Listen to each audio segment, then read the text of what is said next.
Ok, rólegur kúriki. Við erum með kapó og þriðabandi og tökum svo C-dúr grip. Og ég ætla að sýna ykkur núna hvaða grip eru í þessu lagi.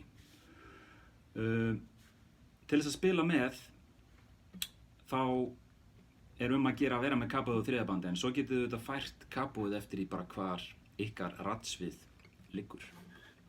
En við erum með C-dúr og við erum með F major 7. Það þýðir að við þurfum að taka löngutöngina og baugfingur, annan og þriðja putta og færa þá niður og erum að nota bara fyrstu 4 strengina og E-strengurinn verður að hljóma með F-inu því þá fáum við þessa stóru 7 sem að gefa okkur rétta hljóminn, F major 7. En við erum með C, við erum með G og F major 7. Seinna í laginu megið þau að taka F-dúr svona eða svona. En þið megið líka bara taka F major 7, mér finnst það hljóma vel.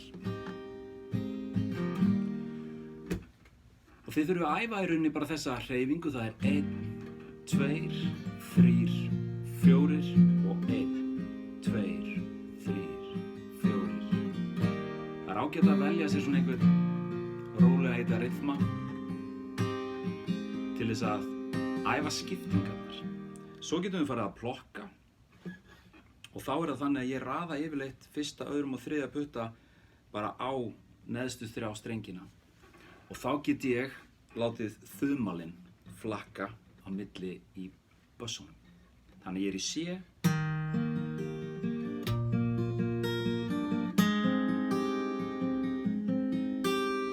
Skiljiði?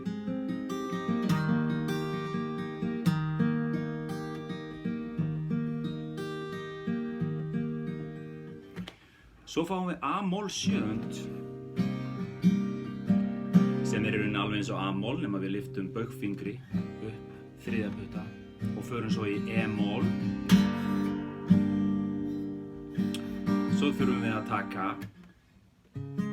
B-dúr, fallegur hljómur, yndislegur hljómur. Ég tek það mjög oft svona.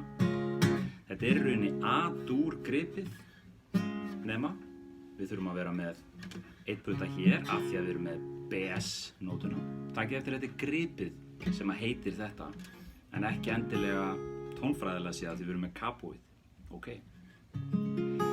Og svo fyrir við niður í A-dúr. Og svo kemur fallegu D-moll. Og svo G-dúr. Svo kemur F-dúr eða F major 7. Og A-moll 7.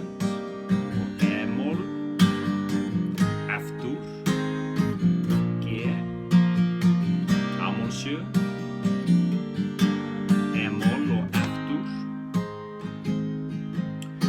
Svo aftur eins og í byrjun, C-dúr, G-dúr og F major 7 eða F-dúr, það fyrir svona bara eftir í hvaða stemningu þið eruð. En þetta eru hreyfingarnar sem þið þurfið að hugsa þegar kemur að gripunum. Plokka eða spila þetta svona rólega og finniði textan og hljómana á vefsíðunni minni gitarar.is og gangi ykkur vel með þetta.